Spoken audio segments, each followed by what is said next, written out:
Hello friends, welcome back to Mom and Karthik Telugu Stories. తిమింగళాల గురించి మీరు వినే ఉంటారు, లేకుంటే పుస్తకాలలో చదివి ఉంటారు. అది కాకపోతే సినిమాలలో చూసుంటారు. గమనించండి, దాని ముందు భాగంలో ఉన్న ముక్కు నుండి ఫౌంటైన్లా నీళ్లు చిమ్మినట్లు ఉంటుంది. ఎందుకని? ఈ ప్రశ్నకు జవాబు తెలుసుకోబోయే ముందు తిమింగళాన్ని గురించి కొంత తెలుసుకుందాం. తిమింగళం చూడడానికి చేపలాగా ఉంటుంది. నీటిలో మాత్రమే నివసిస్తుంది, కానీ చేప కాదు. ఇదొక జంతువు. కొన్ని లక్షల సంవత్సరాల క్రితం భూమి మీద డైనోసరస్ అనే భయంకరాకారం గల జంతువులు ఉండేవి. వాటి నుండే ఇవి ఏర్పడి ఉండవచ్చని అంటారు. ఇది పిల్లల్ని కంటుంది, పాలిచ్చి పెంచుతుంది. అందువల్ల స్తన్యజాతికి చెందిన జంతువు. బాగా ఎదిగిన తిమింగళం 125 టన్నుల బరువు ఉంటుందట. పొడవు 30 మీటర్ల పైన ఉంటుంది. తోక వెడల్పు 6 మీటర్ల దాకా ఉంటుంది. నాలుక బరువే 2.5 టన్నులట.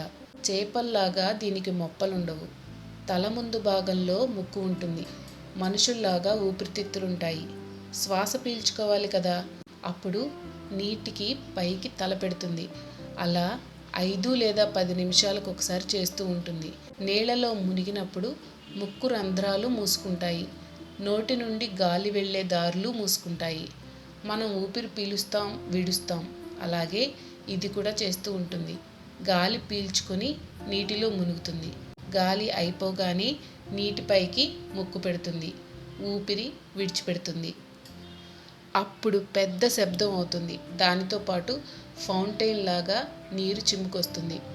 అలా వచ్చింది లోపలున్న నీరు కాదు, నీటి ఆవిరి మాత్రమే. విడిచిన ఊపిరితో పాటు ఊపిరితిత్తుల్లో వేడెక్కిన నీటి ఆవిరి కూడా బయటకు వస్తుంది. అలా వచ్చి రాగానే బయటి చల్లదనానికి నీటి తుంపర్లుగా మారుతుంది. అదే మనకు నీరు చిమ్మినట్లు కనిపిస్తుంది. మరో వీడియోలో మనం జంతువులు తమ శరీరాలను ఎందుకు నాక్కుంటాయో తెలుసుకుందాం. మీకు ఇంకా ఏమైనా తెలిస్తే ప్లీజ్ కామెంట్ సెక్షన్లో షేర్ చేయండి. దానివల్ల అందరికీ తెలుస్తాయి కదా. నేను చెప్పిన విధానం మీకు కనుక నచ్చినట్లయితే తప్పకుండా లైక్ చేయండి. అలాగే ఈ వీడియో ఇన్ఫర్మేటివ్గా ఉంది, బాగుంది అంటే మీ ఫ్రెండ్స్ అండ్ ఫ్యామిలీ మెంబర్స్కి షేర్ చేయండి. ఛానల్లో కొత్త నోటిఫికేషన్స్ కోసం సబ్స్క్రైబ్ చేయండి. అలాగే పక్కనే ఉన్న బెల్ ఐకాన్ని ట్యాప్ చేయండి.